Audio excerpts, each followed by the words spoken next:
brought in a sweater.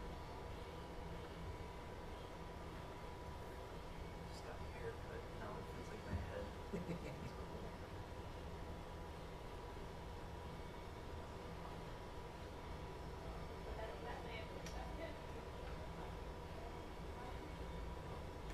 Just emailed me like literally right after my last shot.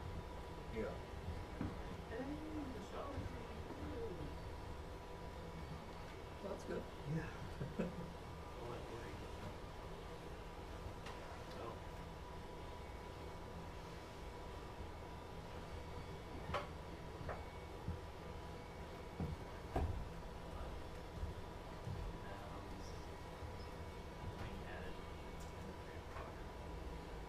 That's gonna be tight.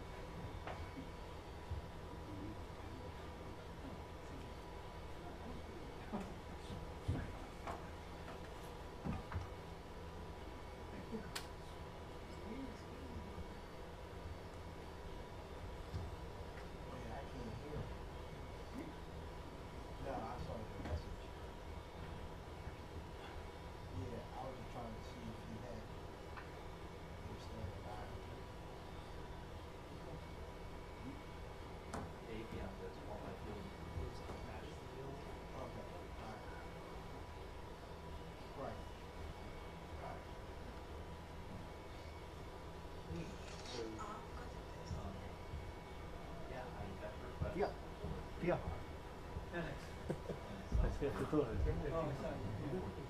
Yeah, I'm just trying to see if we can.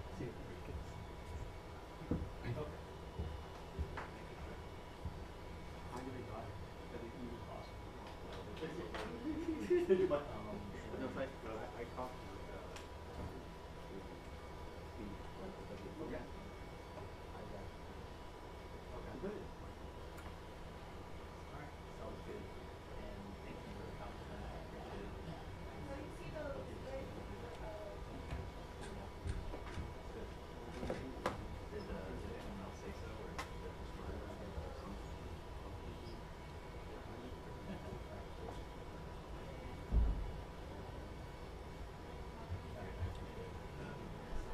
Yeah, yeah, I think we do.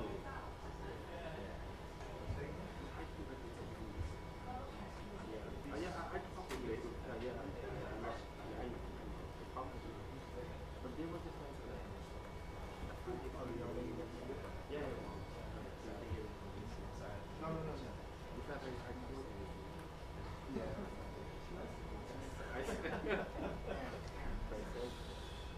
That's going to be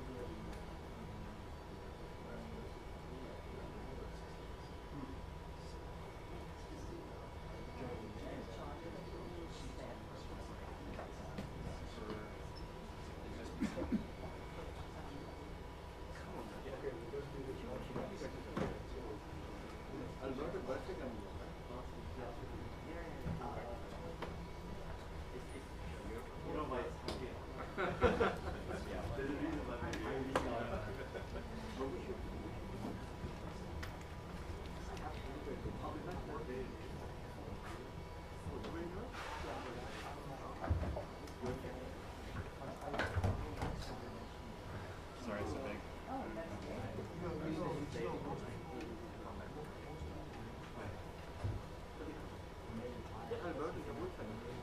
Hey guys. Hey, How are you doing? Good to see you, man.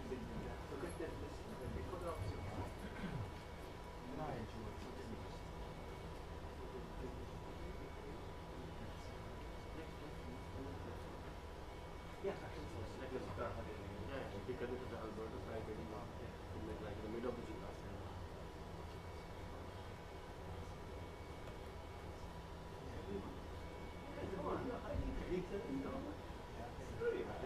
Thank God. We need to celebrate. Let's plan. Okay? Actually, that's not the one. Oh no? That's the other one.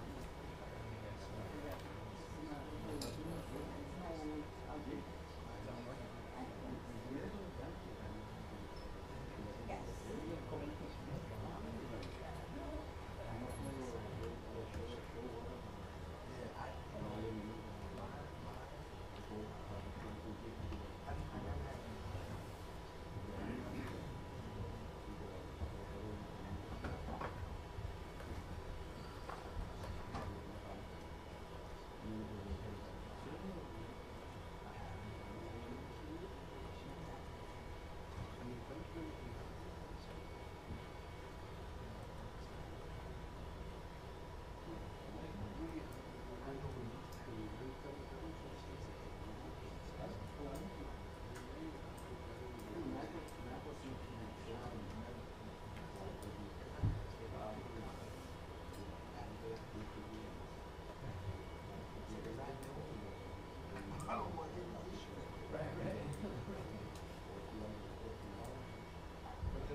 the aperture can be seen. Yeah, after buying. Kiss on the horse. Is that like a phone? It's a proprietary video. So I get the whole file instead of softbox. Well, they make an adapter, but it took them 4 months to actually get me the adapter after they got it. But you can, on the app, you can take a picture of something white and calibrate the lights to that. All the lights. Yeah, and then as soon as they come up with a way where it also tells the camera that's going to be Right, so aperture 80, 80. C. You just type in 80 C. They are fantastic. And the box is like this big.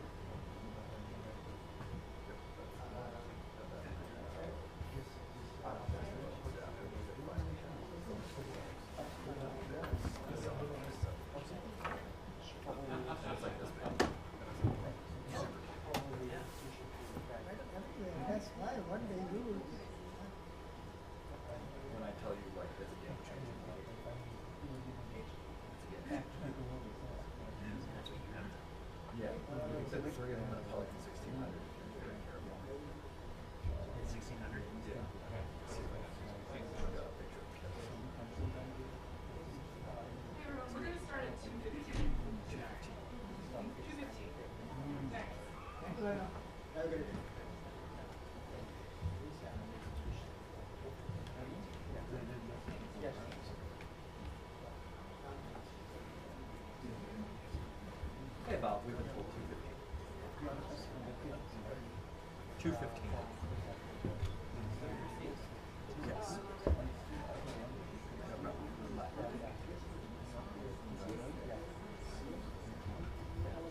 Well, why don't we sit on the side? All the way there.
For this sort of thing, it works really well.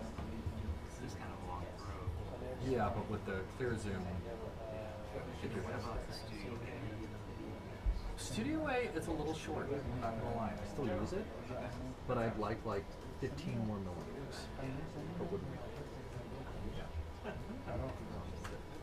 Yeah, because it's a 135. If it was like a 160, I think it would be about perfect. I am gonna try and run and use the bathroom one more time for this presser.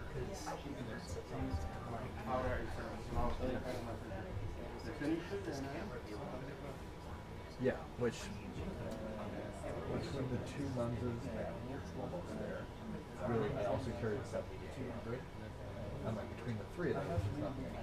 So if you were in studio A, I just want to set it on 635.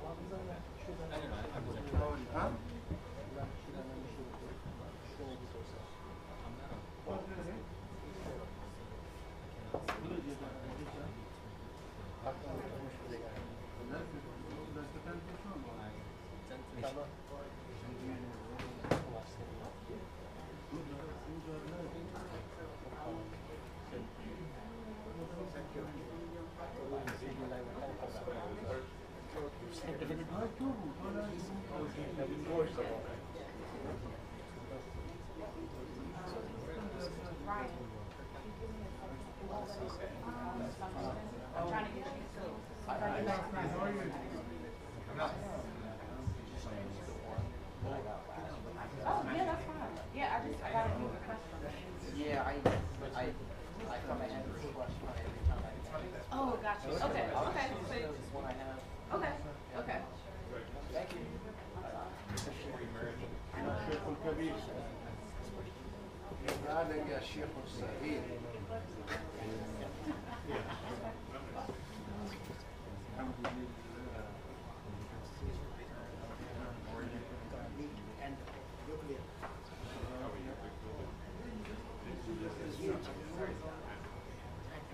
I carry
my boss.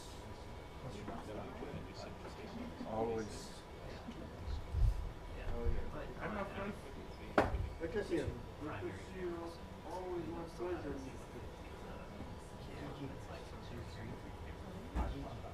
Hi, Gigi. Hey, did he not press? I mean, maybe I'd consider if I had the right lens. If I had your lens, I'd consider taking this out. I have not done travel pool this yet, but I wish I would probably I've tried for my situation. All you gotta do is be able to use it so they can snap it in.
Mention it, like, I gotta go.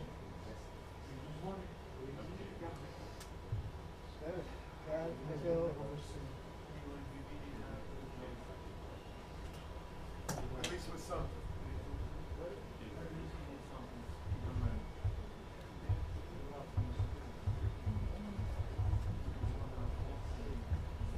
How's that?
everyone.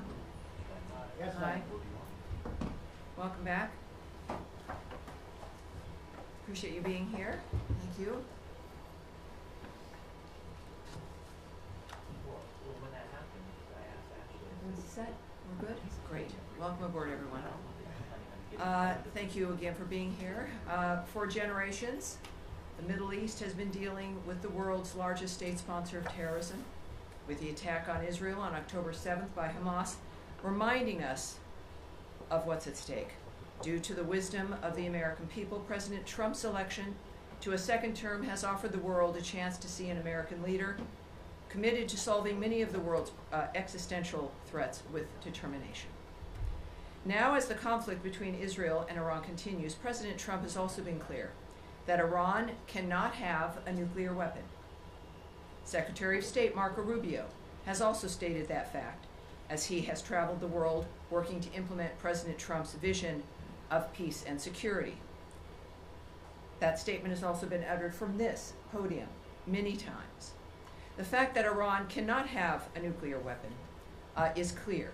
As the White House reminds us, since taking office, President Trump has clearly stated no fewer than a dozen times that Iran cannot be allowed to have a nuclear weapon, for anyone who's unclear on that fact. President Trump has made the same pledge no fewer than 40 times before taking office, even as far back as 2011. One of the highest priorities of the Trump administration is the safety and security of the American people.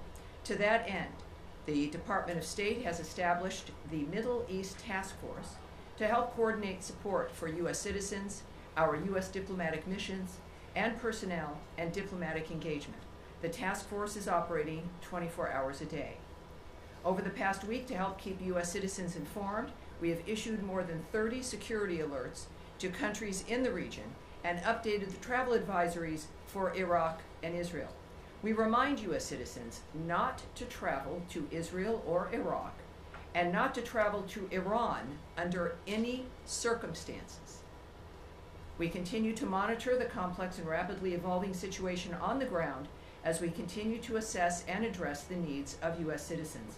We urge all U.S. citizens to regularly visit travel.state.gov for the latest travel advisories and security updates, and to enroll in the Smart Traveler Enrollment Program, also known as STEP, to receive timely alerts and guidance from the State Department. For Americans needing assistance, and there we have a bit of the website there for you, call +1 202 501 4444. That number again is +1 202 501 4444. If you're on that website, you can also click on that red box. It will take you to a page where you can search for the embassy of your interest, where you are, where you would like to connect to be able to get help from the embassy in the country where you are. And of course, the number's there as well for your closest U.S. embassy. I also want to add a couple other things here as we're dealing with this. It is certainly a rapidly evolving dynamic, but to conclude the topper here today, I want to recognize the State Department and other U.S. government teams around the world working under threat on behalf of the American people, particularly those in Israel and Ukraine, who spent another night sheltering in bunkers as they came under attack. Our priority is the safety of Americans overseas and here at home. It is the priority of Secretary Marco Rubio. It is the priority of everyone who works in this building, and the thousands of American citizens who work anonymously and whom you will never see, who are working in embassies and consulates around the world and working with those local nations to be there for American citizens and to help facilitate American diplomacy. Our priority is the safety of Americans, yes, here at home, but also overseas. We thank all of those working on behalf of the American people, all of you watching from home and from around the world. We thank you, and for everyone around the nation, we know and honor your work as we begin another briefing here, ready to take your questions. All right, yes, sir. Yes, hi, thanks. Thanks for that.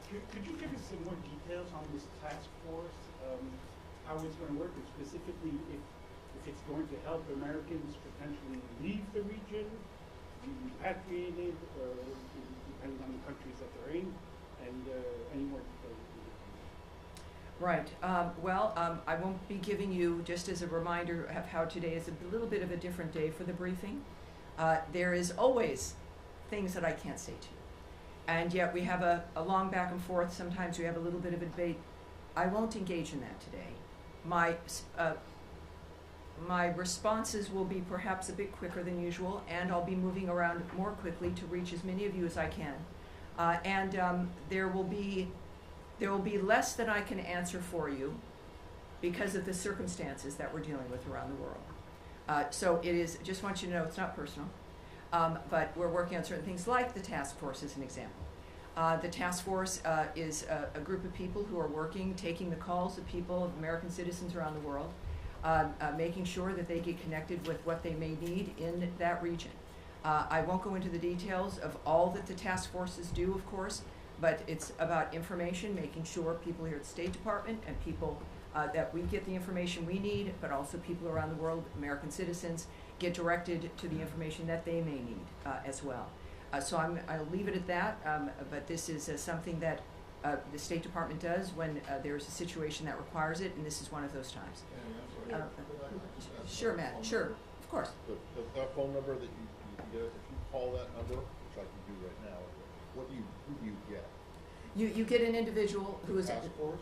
Or? No, you don't get the task force. That phone number is a general phone number, because the task force is busy. But it is a separate unit that is established to take the calls to assist American citizens who call to the embassies. Particularly, you're going to be referred to embassies who can help you get what it is you need. So good question. Thank you, sir.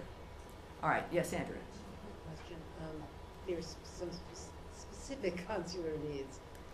One in particular that I'm aware of, and there may be more than one, is an American citizen in Iran, where there is no embassy, no consulate. Mm-hmm. Would that be a Swiss protectorate? Would there be other options? Is consular affairs give any advice as to what to do about Americans right now stuck in? I can't speak to any places? advice or information regarding individuals in Iran at this point. And what about American Israelis or Israeli Americans either wanting to come out or wanting to get back home? El Al, I believe, has resumed flights in some small measure for people who, some people have kids in Israel and they were visiting the States, and they're American citizens. Is there anything that they can do? Where should they call this number? Well, obviously, if you know, and we encourage every American when you travel, is to contact your local embassy or consulate, let them know you're there, make sure you know where they are, have those numbers, and that's what I would recommend, no matter where you're traveling, but certainly in the Middle East, is know where those entities are, know where the embassy is. So if you're in Israel, obviously it's Tel Aviv or it's Jerusalem. Well, they will answer their phone. So there's contacts that can happen in the midst of all of this. And of course, I think that's the advice for wherever you are. But clearly, if you're in a certain area, it's obvious in this case that there are certain limitations in that region, and that contact the embassy, the one that is nearest to you, and you will, at the very least, make sure they know where you are, but also they will give you some options for the plans that you would like to make. Yes, Humaira. Tammy, I understand your limitations, but I have to ask this. I know you do. It's your job, and I appreciate that. I'm here to take questions, not necessarily always answer them. Yeah, last Yes, time ma'am. President Trump said he wants a real and not a ceasefire. So does the United States support or pursue regime change in Iran? Or are we just talking about dismantling Iran's nuclear enrichment? And would that include the United States helping Israel strike forward? Well, I'm certainly not going to characterize what President Trump says or tweets, for that matter.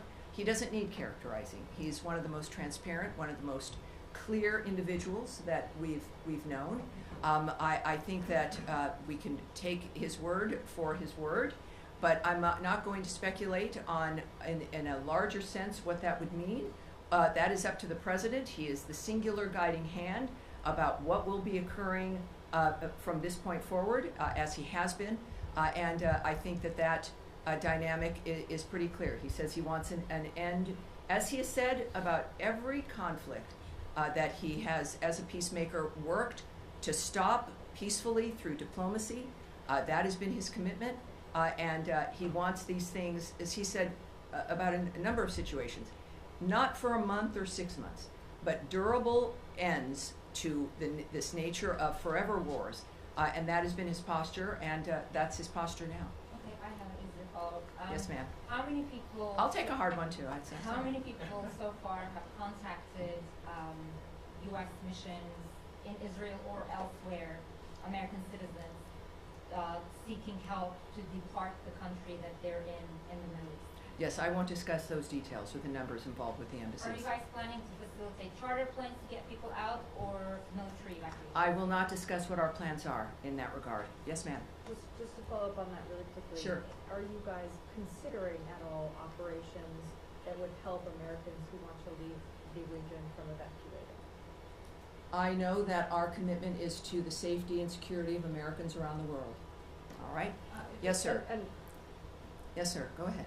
Tammy, would the U.S. government like to see regime change in Iran? First of all, I'm certainly not going to remotely address that. It would require me to speculate or speak on behalf of the president, which I will not do.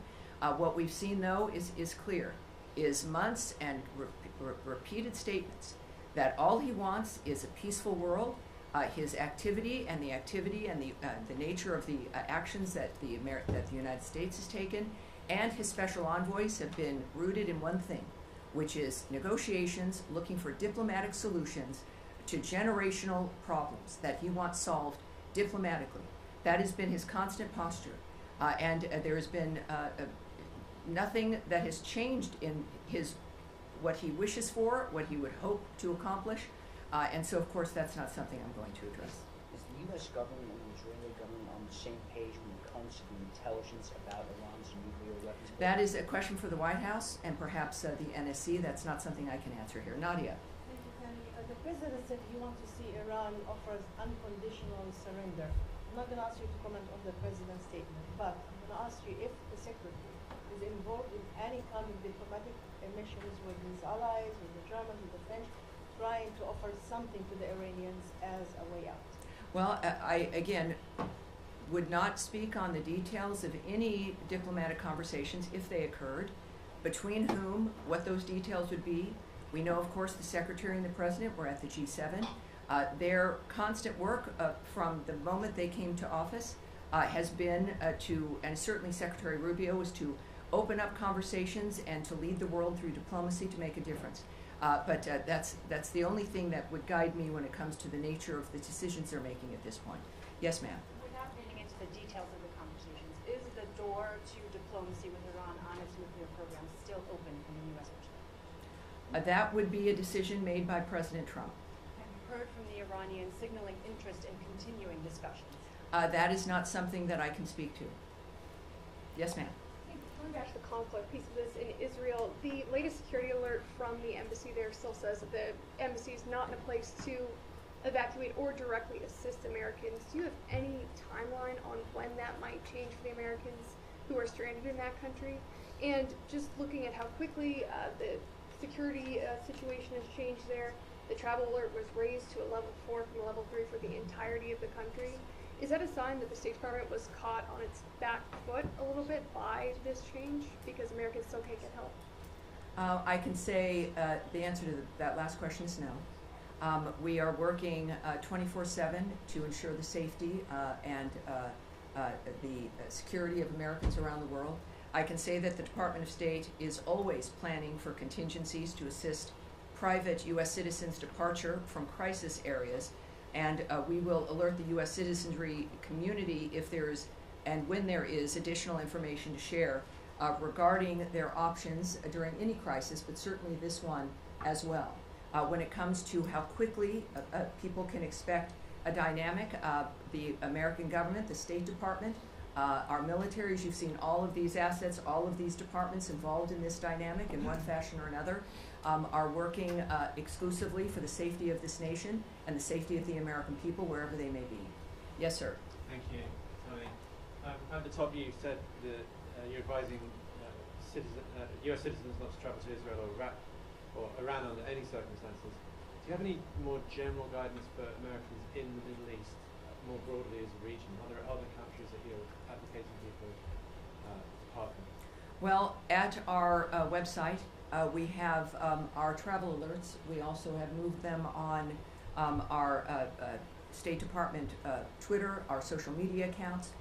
Those are for the public to see. Would there be, what is the specific one for people to look to if they want to look for specific country travel alerts? Is it travel.state.gov? So travel.state.gov, and you will see every travel alert there for you, depending on if you're going to be traveling. It is not just for the Middle East, or if you're in a country right now, you can get your information there. Yes, sir. Thank you. Two questions. In your topic, you also recognize American diplomats serving in Ukraine and Israel who spent another night in a bunker. Yes. Well, one of American citizens happened to be killed by the Russians last night in Ukraine. Do you have any comment on will the U.S. government act to protect American citizens in Ukraine? Yes, we are aware of last night's attack on Kyiv, which resulted in numerous casualties, including the tragic death of a U.S. citizen. We condemn those strikes and extend our deepest condolences to the victims and to the families of all those affected. The President, in the recent past, has made his thoughts clear about striking the civilian areas in that regard. Just to reiterate again, which is at the thread throughout all of the work that we do, is the Department has no higher priority than the safety and security of U.S. citizens abroad, and we can confirm the death of a U.S. citizen in Ukraine, and we stand ready to provide all possible consular assistance. And out of respect to the family during this obviously horrible time, we have no further details to offer in that regard. A second topic, in light of Israel-Iran tension, some of our colleagues from VOA, Persian service, were called back reportedly. How much do the events of the past few days signify the role of VOA and other outlets to counter these narratives from U.S. enemies? Yes, I'm not going to go into the details of what we're doing when it comes to communications into that region or into specific countries. Yes, sir. Thank you, Tammy. Two Iran-related topics. Number one, the administration kind of kept this conflict between Israel and Iran at arm's length over the first few days, and now, since last night and especially into today, we're hearing the president say, we more. We have control over the skies. We know where the supreme leader is. He's kind of taking more ownership of the situation directly. Is that feeling trickling down to this building as well? Is there more of an ownership of the situation in the State Department as well? Well, I again can't characterize the feelings of the President of the United States. We know that he is our lead. We know that he is the guiding hand. We know that he is one of a few who know all the details, and he is clearly has a mission and an agenda that has involved diplomacy and changing the world for the better for people. In the meantime, of course, things change. Our experiences change. He's making comments that are a reflection of what what matters to him, and of course, what matters to the President matters to the State Department and every other department. I think that it is fair to say that his leadership and his re-election to the second term was because people here in the United States were tired of the status quo, and what the world has seen is a peacemaker and someone who can make a difference, and that's what they're looking forward to. Final question. Can I get in one more? One more. There's no special envoy for Iran. Several key locations in the Middle East don't have a confirmed ambassador. We speak often about the day after situation in Gaza. What about the day after situation in Iran? Is the State Department ready for it? Well, the State Department and the Trump administration, while you may not see things immediately, just because it's not maybe in the news or you're not present for things that occur, doesn't mean they're not occurring. I would remind everyone that the State Department, as I've found out, is sort of like the military. It's 24/7. It is not something that is a basic 8 to 5 dynamic. And it's because people are working around the world constantly. It is literally their mission. Personally, their work is what they do and are committed to. So while you may see a certain thing in a static framework, it doesn't mean that we have not worked on that or are not working on that, or that things will begin to happen. So it's just a reminder that it's not about the day after. We are working before, during, and after. It is the anticipation of people with history and an experience when it comes to the history, not just of a building and of a department of the United States, but the history of people working on diplomatic issues throughout the world. And they work for this department, they are committed to those issues, and that is what makes the State Department so effective, in addition to the leadership that is afforded by Marco Rubio, as guided by Donald Trump. Yes, sir, you've been waiting. The NATO summit is in The Hague next week. Yes. President Trump and Secretary Rubio came back early from the G7 summit because of the nature of what's going on in the Middle East. If this situation is still unfolding next week, should we expect some kind of changes to the delegation, changes to travel? Should we be anticipating that if the situation is still ongoing? You know, I can't tell you if anything will change. I know it has not so far, but as we have experienced from day to day, or even sometimes hour to hour, things do change. This is a very dynamic event. We've all had our special situations that we're interested in, and we all want diplomacy to work, and we've been cheering on summits and ceasefire discussions, etc. This is something that is moving, as things tend to, very rapidly. So I would say that anything is possible, but at this point in time, that is still certainly on the books. But that's going to be obviously that's a presidential trip. That's going to be up to the White House, and I'm sure will be affected by their decision making based on what they see. Yes, sir. Thanks, Tommy. 2 questions, please. First of all, can you tell me, sir? Yeah, Alan Fisher from Al Jazeera. Very good. How do you do? Fine, thank you. The U.S. intelligence assessment on March 26 was that Iran was not working towards a nuclear bomb. What's changed? That the U.S. position seems to be that it was very close. Well, again, I can't speak to intelligence assessments, what may or may not have changed, or to the fact that it is President Trump and his team who are seeing things that matter when it comes to the decision making, and I think that that's what's happened here. The second question is if the president in his first term was willing to give the Taliban 18 months to come up with a deal, why was there only 60 days given to the Iranians to discuss something which is much more complicated? Again, I'm not going to discuss the details of the decisions made by the president. Andrea? That was Tulsi Gabbard's testimony in open session to the committees. Well, yes, and as I've noted, today is not that day. Next, yes? Yes, sir. Tie in the white shirt. Is that you just suggesting that? Andrea, we're moving on, please. Let's please be able to manage this. Sir, in the back there. Thank you, ma'am. My question is, the other week we were talking about the negotiations between Iran and the U.S., and the president was very optimistic about it. And now, drastically, everything has changed. We are talking almost about a full-scale war between Israel and Iran. How do you name the procedure right now? Has the negotiations failed, or how can we name it? My second question will be, the Iranian state TV has been targeted by the Israeli Air Force. How do you see that? Do you see a state TV channel as a legitimate target? Well, you'd have to ask Israel about their decisions when it comes to the choices with what they strike and what they don't. And on your first question, which now is already, what was your first question?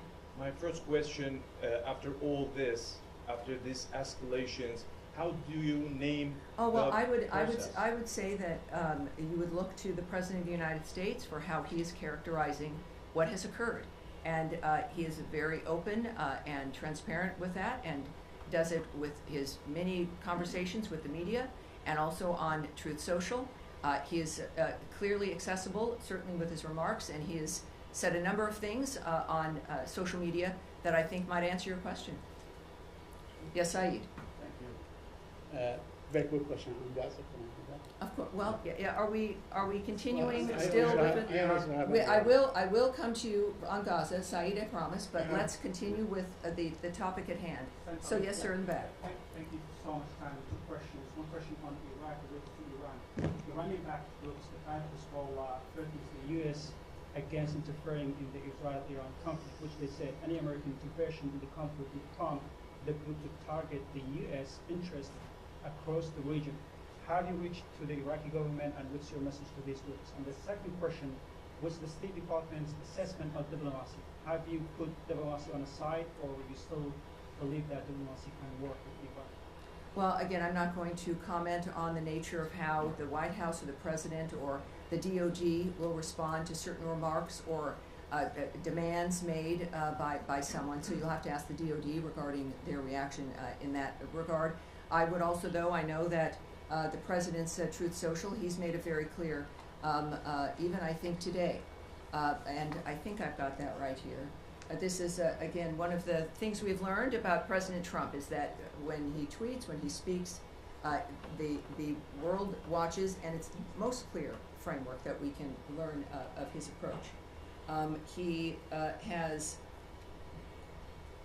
I don't know if I can get to the exact one, but he has made it very clear that, oh yes, here we go.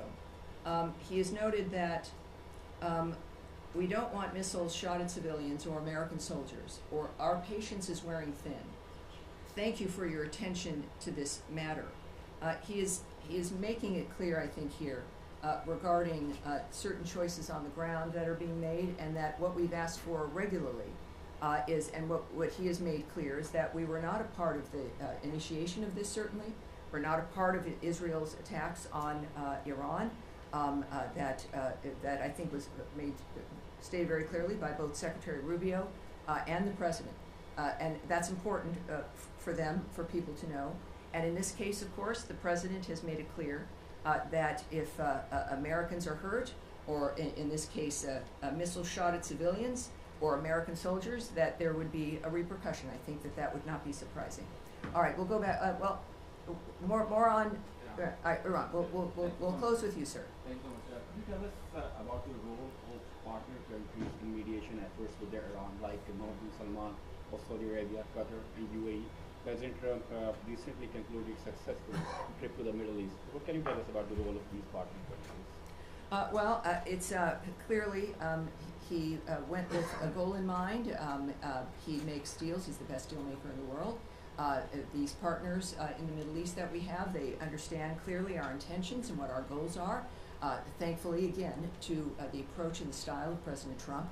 So it's, I think that when it comes to, again, the best person who can explain his feelings and thoughts about what's accomplished on any issue is the President himself.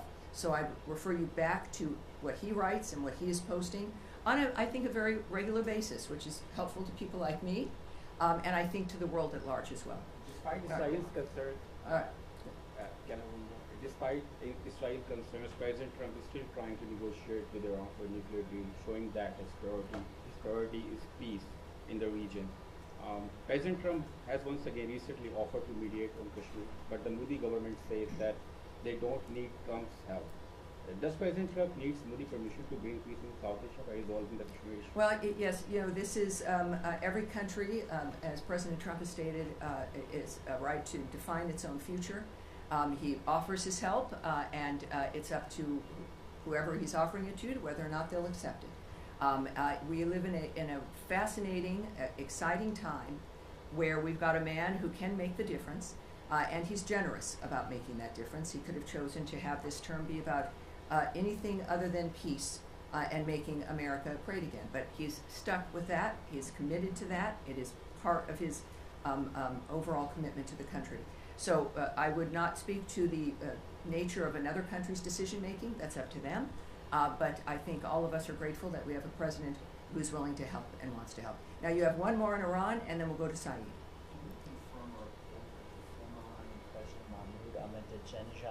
Has been killed in Tehran. I can't confirm that or report on that or discuss it. All right, thank you. Saeed.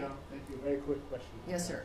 In the last 48 hours, or the last 3 days, dozens of Palestinians have been killed at the aid centers and so on. There's, with everybody focused on Iran, this situation still garner some interest or attention in this building of the United States of America. And are you urging the Israelis to hold off whatever amount of firepower they're firing at these aid seekers? Well, we, of course, are always saddened to hear reports about any mass casualty situation or shootings. I don't know who isn't, no matter what the dynamic. The IDF has said a particular incident is under review, and that is helpful, and we'll see what their review comes up with. In the meantime, I think it is important also when it comes to the nature of the efforts to get aid and food to the Gazans. We now know, can report that the Gaza Humanitarian Foundation now is working at 4 distribution sites and has distributed nearly 26 million meals to date. So it is again a conversation about whether or not the State Department cares. Every day there's a demonstration. And when we think about the State Department, it's people. It's people who've committed their lives to a diplomatic life, to a life of foreign service, to a political life, to try to make the difference for the world. So we see that manifesting here. And as we also know with today's events and today's conversations, there's a reason why we need people like President Trump and the American commitment to peace abroad. All right? Yes, okay. Yeah, it's been reported over the weekend that the Secretary of State, actually the President, will expand the travel ban to 36 other countries. A lot of them, from what I understand, are on Africa. There's already 19 countries that are affected by the travel ban to a different extent.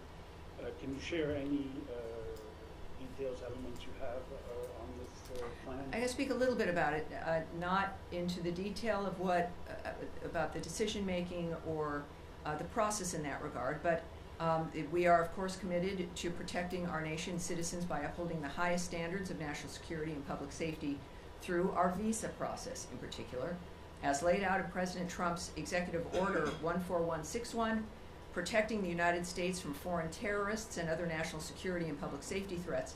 The visa adjudication process has got to ensure that U.S.-bound foreign travelers do not pose a threat to the national security and public safety of the United States. That is, I think, a very low bar, and is a bar that every nation should be able to adopt. To protect the national security and national interests of the United States and its people, the Department of State and other U.S. government agencies assess other countries' security capabilities, information sharing, and identity management practices, exploitation of the U.S. visa system, such as overstay rates, and failure to facilitate the repatriation of their removable nationals. So, noting where a country, perhaps as you did, is located, the geoposition, the actual location of a country, is not a factor, or what continent that country is on. These are about very specific aspects about whether or not the United States feels it can trust the information we rely on those countries for to determine whether or not they'll get a visa. We don't, we rely on the vetting and the presentation of information from other nations in order to say, yes, you can, or you can't come. In this particular instance, I think that it's clear as we're looking at providing a period of time, countries being told if they don't get to that point where we can trust them, then they've got to change the system, update it, do whatever they need to do to convince us that we can trust the process and the information they have. So that is the goal of this. The Secretary will have the discretion to determine whether or not someone is on that list, as we then also continuously vet the nature of what's happening within these conversations. And the goal is so that we can all move forward, so that people can come to the country. Can I follow up And on that that's real- our goal. Can All I right. follow up on that real quickly? Yes, sir. Yeah, but I don't know why you're so far in the I'm back. far away in the back, I'm But- sorry. Oh, with gonna- NPR, yes. Yes, just following up on that, there was a deadline given for these 36 countries tomorrow to come up with their action plan. I wonder if you've heard back No, from that's any of them yet? that's incorrect. I can just tell you that that's not correct. The fact is that they will have a considerable amount of time to rectify whatever the situation is that the State Department has determined is affecting the nature of our trust in how we issue a visa. All right? Yes, and we'll take. Please. Yes, sir, with the beard there. Yes. Has the United States... Can you tell me your name, sir, and your outlet? Mustafa Abdul, Shafaq News. Okay, welcome aboard. Thank you.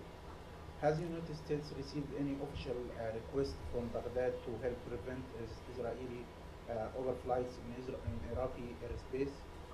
And what is Washington's response to such a request?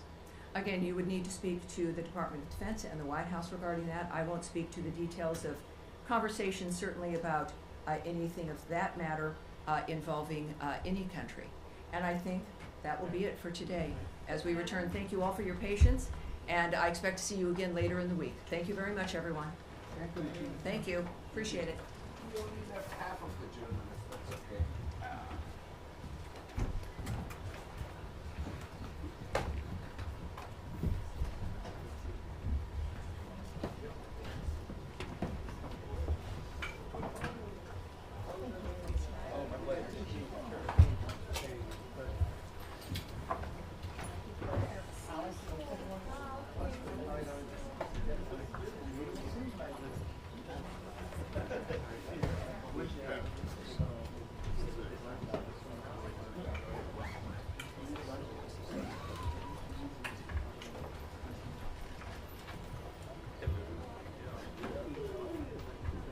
Hey, that's a wrap on paper.